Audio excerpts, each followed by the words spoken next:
আজ সকালবেলা ওয়েদারটা একটু মেঘলা মেঘলা ছিল, আবার মাঝে মধ্যে একটু রোদও ছিল। তাই ভাবলাম একটু যাই, পার্ক দিয়ে ঘুরে আসি। তো পার্কে যাওয়াটা একটা কারণেই হয়েছিল, দিনের বেলা সচরাচর দিনের বেলা কাউকে ঢুকতেই দেয় না। দেখো, আমি গেছিলাম এখানে নানান রকম ফুল গাছ দেখতে। আমি গেছিলাম আমার ধান্দায়। তো এখানে অনেক সুন্দর সুন্দর ফুল গাছ, দেখো কত সুন্দর। আর বেশ নিঝুম লাগছে, রাত্রিবেলা যতটা আলো আলো থাকে তার থেকে যেন দিনের বেলাটা যেন মানে আরও মেঘলা ওয়েদার হতে যেন একটু শান্তি, এখানে খুব সুন্দর লাগছে। গিয়ে খানিকক্ষণ বসেছিলাম। তো গেছিলাম কী কারণে সেটা এক্ষুনি দেখতেই পাবে। তার আগে সিনারিটা দেখো, এত সুন্দর লাগছে। বিশেষ করে আরও এই মেঘলা আর রোদের মাঝখানে মেঘগুলো যে ভেসে ভেসে যাচ্ছে, ওটা যেন আরও বেশি ভালো লাগছে। এখানে দেখো অলকনন্দা বা অ্যালামন্ডা, অনেকে অলকনন্দাই বলে, আমিও তাই জানি। বাট আবার কেউ কেউ বলে নাকি ওই ফুলটা নাকি অ্যালামন্ডাও বলে। যাই হোক, আমি জানি অ্যালামন্ডাটা একটু অন্যরকমই হয়। এখানে দেখো ওই দিক দিয়ে যেতে পারিনি বলে, ওইদিকে গেট বন্ধ বলে আবার অন্য দিক দিয়ে গেলাম। এদিকটা আবার পুরো রোদ। তো রোদ হলেও কি হবে, একটু ঠান্ডা হাওয়া হাওয়া ছিল যেহেতু জলাশয় জায়গা। এই দেখো কত সুন্দর। রাত্রিবেলা এখানে লোকজন বসে থাকে, অনেকে হাঁটাচলা করে। এখানে আবার পাম্পটা চালিয়েছে।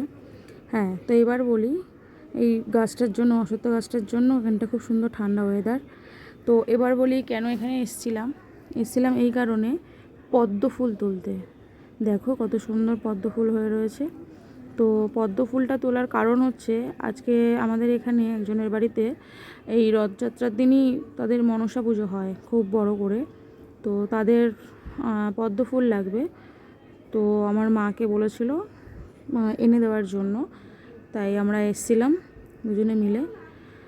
এতটাই দূরে দূরে, কিন্তু কাকুটা এত ভালো, একবার বলতেই উনি জলে নেমে তুলে দিয়েছে, বা ওই দাদাটাও তুলে দিয়েছে।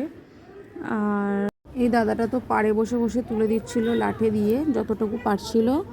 আর হচ্ছে গিয়ে তারপর যখন একান্তই লাস্টে যখন না হলো, তখন এই কাকুটা লাস্টে জলেই নেমে গেল। আর প্রচণ্ড রিস্ক, এখানে এত বড় বড় সাপ আছে কি বলবো, কিন্তু তারপরেও ওই কাকুটা গেল, এনে দিল। আসলে মা মা মনসার জন্য নেওয়া, তিনি এক কথাতেই যখন শুনলেন, তিনি সঙ্গে সঙ্গেই তুলে দিলেন। আরও জলে নেমে দেখো তোমরা কী সুন্দরভাবে তুলে দিচ্ছে। অনেকটা কিন্তু ভয়ও লাগছিল।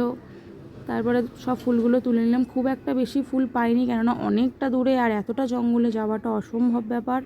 আর এই দেখো আমাদের পাশেই ভিআইপি, মানে দমদম পার্ক ভিআইপি রোড, ওটা আমাদের।